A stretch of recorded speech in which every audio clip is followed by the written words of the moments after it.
আজকের ভিডিওটা দেখার পরে যদি কার জিভে জল চলে আসে তাহলে সেটা দায়ভার কিন্তু আমি নিচ্ছি না। 6 বোন একসাথে হয়ে কি কি খেলাম কি কি করলাম সেটাই কিন্তু থাকছে এই ভিডিওতে। সময় তো আর এরকম সুযোগ আসে না সব বোনরা মিলে একসাথে এত মজা করার, কিন্তু যখন সুযোগ পাই তখন কিন্তু সুযোগ হাতছাড়া করি না। আসসালামু আলাইকুম, সবাই কেমন আছেন? আশা করি যে যেখানে আছেন আল্লাহর রহমতে ভালো আছেন, আমিও ভালো আছি আলহামদুলিল্লাহ। সবাইকে স্বাগতম জানাচ্ছি আমার ছোট্ট একটা পরিবার মার্জাস মম। আমি যখনই ভাবি ঢাকায় যাব তখনই কিন্তু আমার মাথায় অনেক প্ল্যানিং থাকে। আমি স্ট্রিট ফুড খাবো, আমি এটা খাবো ওইটা খাবো। আমার বন্ধু প্রায় কোশ্চেন করে তুই কি ঢাকা আসছিস খাওয়ার জন্য না আমাদের সাথে দেখা করার জন্য? তো দুইটা করার জন্য কিন্তু আমি ঢাকায় সচরাচর যাই, কারণ এই জিনিসগুলোকে আমি খুব বেশি মিস করি। এই যে দেখলেন এক লাইনের দোকান, এখানে কিন্তু স্ট্রিট ফুডে সব কিছু পাওয়া যায়, যখন যেটা মনে চায় তখনই কিন্তু খাওয়া যায়। তো এই জিনিসগুলো কিন্তু আমি খুব বেশি মিস করি। তো এখানে বসে নিয়েছিলাম, আমার মামাতো বোনকে তো এখানে মিট বক্স নিয়ে নিয়েছিল, আর হচ্ছে মার্জানের পছন্দের এখানে মোমো নিয়ে নিয়েছি। মার্জান কিন্তু মোমোটা অনেক বেশি পছন্দ করে, তাই ওই জন্য নিয়ে নিয়েছিলাম। আজকে কিন্তু আমার বাবাও আছে সাথে, তা বাবার জন্য কিন্তু শর্মা নিয়ে নিয়েছি। নাতি যেহেতু সাথে আছে, নানা তো থাকবেই, ওই যে নাতির জন্যই কিন্তু আছে, মেয়েদের জন্য কিন্তু সাথে নেই। নাতির সাথে সময় কাটানোর জন্যই কিন্তু আমাদের সাথে আছে, না হলে কিন্তু আমার বাবা আমাদের সাথে থাকার মতো মানুষ না। তো অনেকক্ষণ কিন্তু একসাথে ছিল একমাত্র মার্জানের জন্যই, কারণ মার্জানকে অনেক বেশি ভালোবাসে ওর নানা। আর এখন যেখানে আমরা বসে আছি এটা কিন্তু আইডিয়ালের একদম পিছনের গলি। যারা হচ্ছে মিরপুর হোপ চিনেন তারা তো আইডিয়ালের পিছনের গলি জানেনি, কারণ এখানে কত কিছু পাওয়া যায়। এটা তো মনে হয় মার্কেটে থেকে বেশি ভিড় থাকে হোপ। মিরপুরে যারা থাকে তারা কম বেশি সবাই কিন্তু এই হোপ মার্কেট চিনে। এটা কিন্তু একটা মার্কেট হয়ে গিয়েছে, যদিও এটা ফুটপাত। এখানে কিন্তু অনেক কিছু পাওয়া যায়। তো এটা খাওয়ার পরে আসার পথেই দেখলাম যে এত এত মজাদার লোভনীয় আচার। তো মেয়ে মানুষ আচার দেখেছি, লোভকে আর সামলানো যায়, তো চুট করে খেয়ে নিলাম। আর এই যে এই কুকুরটা দেখে এত ভালো লাগলো, এত বেশি কিউট, কে জানে জামা পরিয়ে দিয়েছে।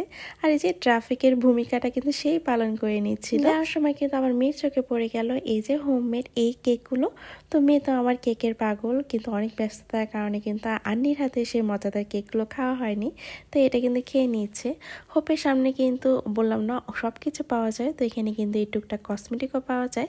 এগুলো যে একদম লোকাল সেটা কিন্তু বলা যাবে না, এখানে খুঁজলে কিন্তু ভালো জিনিসও কিন্তু পাওয়া যায়। তো এখানে সিরামিকের জিনিস দেখছিলাম আর আমার এত লোভ লাগছিল এটার প্রতি। যদি আমার সাথে মার্জানের বাবা থাকতো তাহলে আমি বেশ কিছু জিনিস কিনে নিয়ে যেতাম, কিন্তু একা যেহেতু যাবো এত কিছু নিয়ে ক্যারি করতে পারবো না, তাই আর নিলাম না, নিজেকে সামলিয়ে নিলাম। তো যাওয়ার পথে এই যে এটা হচ্ছে চিড়া, তারপর গুড় আর নারকেল দিয়ে কি যেন একটা বানাচ্ছে। তো আমার বোন নিচ্ছিল, তো একটু টেস্ট করে দেখেছি, পেটটা কিন্তু খালি রাখছি কারণ অনেক কিছু খেতে হবে। তো একটু একটু করে সব কিছু ট্রাই করছে। এক পেটের মধ্যে এতদিনের সব ইচ্ছাগুলো পূরণ করে পেটের মধ্যে ঢোকাতে হবে, তো একটু একটু করে টেস্ট করে নিচ্ছি আর কি। এখানে তো এক সিরিয়ালে সব মামারে কিন্তু এখানে ছোট ফুচকা, আমার খুব পছন্দের একটা ফুচকা, আর হচ্ছে ভেলপুরি নিয়ে বসে পড়েছে। তো সব দোকানে কিন্তু ভিড়, এত দোকান থাকলেও কিন্তু এখানে এত মানুষ আসে যে প্রায় সব দোকানে কিন্তু কম বেশি ভিড় লেগেই থাকে। তো আমরা খাওয়ার আগে ওয়েট করছিলাম, আমার চাচাতো বোনেরা আসছে মেট্রো দিয়ে। তো আমরা এখানে দাঁড়িয়ে দাঁড়িয়ে অপেক্ষা করছিলাম, আর এই ব্যাগগুলো দেখছিলাম। ব্যাগগুলোর দাম মাত্র 150 থেকে 200 টাকা করে, আর এত কম প্রাইসে এত ভালো ভালো ব্যাগ। এই তো আমার বোন চলে এসেছে, এখন কিন্তু আমরা অনেক বেশি খুশি, সবাই মিলে কিন্তু এখন খুব মজা করব। তো এই যে সামনে কিন্তু গোল্লা দেখে মার্জান খেতে চাইলো, তো ঠান্ডার মধ্যে একটাই নিয়েছি, তো একটা নিয়ে কিন্তু মার্জান মহাবিপদে পড়ে গিয়েছে। ওর আন্নি ভাইরা সবাই ওকে জ্ঞান দিচ্ছে যে এটা খাওয়া যাবে না, ঠান্ডা লেগে যাবে, বলতে বলতে কিন্তু ওরাই অর্ধেকের বেশি খেয়ে দিয়েছে। মেয়ে আমার বোকার মতো এদিক ওদিক তাকিয়ে আছে, কি আর বলবে। ওদের সাথে সাথে কিন্তু আমার বেস্ট ফ্রেন্ডের সাথে দেখা হয়ে গিয়েছিল, এখানে কিন্তু আমার বেস্ট ফ্রেন্ডও ছিল। তো সবাই মিলেমিশে কিন্তু আমরা এই যে মজাদার ঝাল ঝাল ভেলপুরি খেয়ে নিয়েছিলাম। তো এটা মন চাচ্ছিল আরও বেশ কিছু খাই, কিন্তু ওই যে বললাম পেট খালি রাখতে হবে, তাই কিন্তু অল্প একটু খেয়েই কিন্তু আর খাইনি, কারণ এরপরে কিন্তু আমরা মজাদার ফুচকা খেতে যাব। তো যে ভাবনা সেই কাজ, চলে আসলাম ঝটপট ফুচকা খাওয়ার জন্য। আমি মিরপুরে যতবার আসবো ততবারই কিন্তু দেখবেন আমি এই ফুচকাটা খাচ্ছি, কারণ এই ফুচকাটা এত এত বেশি মজা। বিশেষ করে ওদের টকটা আর হচ্ছে খাওয়ার যে প্রসেসটা এটা শিখিয়েছে কিন্তু আমার ছোটো বোন। এই যে ফুচকার ভিতরে মজা করে হচ্ছে বোম্বাই মরিচ নিয়ে তারপর ওটার মধ্যে হচ্ছে বিট লবণ দিয়ে মুখে দিয়ে ভরপুর টক মুখে দিয়ে খাওয়ার মজাটাই কিন্তু অন্যরকম। যারা এখনও ট্রাই করেনি এভাবে যেভাবে বললাম এভাবে খেয়ে দেখবেন, আশা করি আপনারাও কিন্তু ফুচকার ফ্যান হয়ে যাবেন। টকটার কথা বলতে পারবো না, কারণ টকটা যদি এরকম মজাদার খেতে চান তাহলে কিন্তু মিরপুরে এসে এই যে এই ফুচকার দোকানটাই খেতে হবে। কিন্তু যে প্রসেসিংটা আমি এখন বললাম সেটা খেলে কিন্তু কম বেশি সব দোকানের ফুচকাই মোটামুটি ভালো লাগবে ইনশাল্লাহ। তো এখানে কিন্তু আমি এক প্লেট খাওয়ার পরে কিন্তু মনে চাচ্ছিল আরেক প্লেটও খাই, কিন্তু না, পেটের মধ্যে আর তেমন জায়গা হচ্ছে না, কারণ বলতে বলতে কিন্তু অনেক কিছু খেয়ে ফেলেছি। খেতে খেতে কিন্তু অনেক আড্ডাও কিন্তু চলছিল, যেগুলো হচ্ছে র ভয়েস যদি আপনাকে দেখাতে পারতাম, মানে আপনাদের শোনাতে পারতাম, তাহলে আস্তে আস্তে এক একজন পাগল হয়ে যেত মনে হয়। কারণ হচ্ছে আমরা অনেক বেশি মজা করে একসাথে হলে আমাদের মধ্যে কিন্তু সেই জিনিসটা নেই যে এখানে সামলিয়ে কথা বলতে হবে, এটা বলা যাবে না, সেটা বলতে পারবো না। আমাদের বন্ধুদের মধ্যে কিন্তু এমন কিছু মেনটেন করে চলতে হয় না, যখন যার মুখে যেটা আসে আমরা কিন্তু বলে ফেলতে পারি। আর আমরা বোনরা যখন একসাথে হয় তখন কিন্তু আমাদের ভাষার কোনো ঠিক ঠিকানা থাকে না, যার মুখে যেটা আসে সেটাই কিন্তু বলে ফেলি। মানে আমরা কি আর বলবো। আমার এই ভিডিও দেখে আমি জানি অনেকেই কিন্তু বোনদের কথা মনে পড়ছে। আমাদের বিয়ে হয়ে যাওয়ার পর সবাই যার যার লাইফ নিয়ে অনেক বেশি ব্যস্ত, এরকম করে কিন্তু সুযোগ হয়ে ওঠে না সবাই একসাথে সময় কাটানো। আর এই সময়টা যখন আমরা পাই কখনোই কিন্তু হাত ছাড়া করতে চাই না, কারণ সে ছোটোবেলার কথা খুব বেশি মিস করি এখনও। যে ছোটোবেলায় কোনো ঝামেলা ছিল না, যখন যখন যেতাম তখন কিন্তু হুটহাট করে সাথে হয়ে যেতে পারতাম। কিংবা দেখা যায় যে বছরের শেষ সময়টা ডিসেম্বরে, তখন নানা বাড়ি এসে কিন্তু সবাই একসাথে হতে পারতাম। কিন্তু এখন বছর পর বছর পার হয়ে যায়, কিন্তু সেই সময়টা কিন্তু আর পাই না। আর এখানে কিন্তু আমরা তারপরে ওই যে মজাদার হচ্ছে বট খেতে এসেছি। তো আগে যারা আমার ভিডিও দেখেছেন, আমি যে গতবার ঢাকা গিয়েছিলাম তখনও কিন্তু এই বটটা খেয়েছিলাম।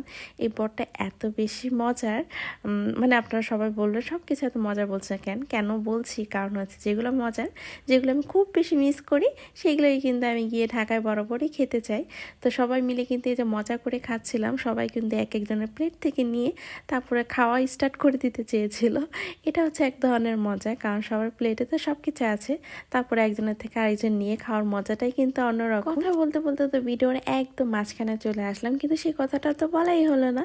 ভিডিওটা যার ভালো লাগবে প্লিজ একটা লাইক দিয়ে আমার ছোট্ট পরিবারের একটা সদস্য হয়ে যাবেন, মানে চ্যানেলটা সাবস্ক্রাইব করে। তো অবশ্যই কমেন্ট করে জানাবেন ভিডিওর কোন অংশটা আপনাদের কাছে বেশি ভালো লেগেছে। কিন্তু প্রতিযোগিতা চলছিল কে কার চেয়ে বেশি লম্বা, মানে আমার এই বোনটা কিন্তু অনেক বেশি লম্বা, তো আমার বড় বোন একটু শর্ট, তো সে একটা উঁচা জায়গায় দাঁড়িয়ে তারপর বলছে দেখ আমি কিন্তু সুমনার সমান হয়ে গিয়েছি। তো এটা নিয়ে কিন্তু সবাই হাসি ঠাট্টা করছিল। তো আমরা কিন্তু 6 বোন একসাথে ছিলাম, কিন্তু আমার আরেকটা বোন, ফুফাতো বোন, ও কিন্তু ওর বাচ্চা অসুস্থ, সে কারণে কিন্তু বিয়ে তো অ্যাটেন্ড করতে পারেনি। তো ওর জন্য কিন্তু ওর বাসার নিচে ওয়েট করছিলাম একটু দেখা করার জন্য। আর এখানে এই যে এক একজন এক একটা আন্টি দেখাচ্ছে, মানে মারজান আর হচ্ছে তার জন্য, মানে বাচ্চা কাচ্চার জন্য খেলনা কিনেছিলাম, সেটার মধ্যেই কিন্তু আন্টিগুলো পেয়েছি। তো সবাই সবার হাতে আন্টি পরে তারপরে আমরা এই যে কিছুটা ফটোশ্যুট, কিছুটা রিল, কিছুটা মজা করে তারপরে এই তো আমার ওই বোনটাকে নিয়ে আমরা চা খেতে বের হয়ে গিয়েছি। এখন কিন্তু রাত্র 12টা বাজে, এখন আমরা চা খাওয়ার জন্য বের হয়ে গিয়েছি। তো পুরো দোকানটা কিন্তু আমরাই ছিলাম, পুরো দোকানটাকে মাথায় তুলে নিয়েছিলাম হাসি ঠাট্টা করতে করতে। আর চাটাও কিন্তু বেশ মজার ছিল। এখানে কিন্তু আমরা মোট হচ্ছে 7 বোন আছি। তো বিয়েতে যাওয়ার পর কিন্তু আমরা অনেক দিন পরে আমরা অনেক বোন একসাথে হয়েছি। এখানে 7 বোন থাকলেও কিন্তু বিয়েতে কিন্তু আরও 2 জন ছিল, কিন্তু তারা হচ্ছে ছেলে পক্ষ হয়ে ছেলের সাথে চলে গিয়েছে, আমরা আবার মেয়ে পক্ষ হয়ে মেয়ের এখানে চলে এসেছিলাম। তো 2 জন কিন্তু 2 ভাগ হয়ে গিয়েছিলাম।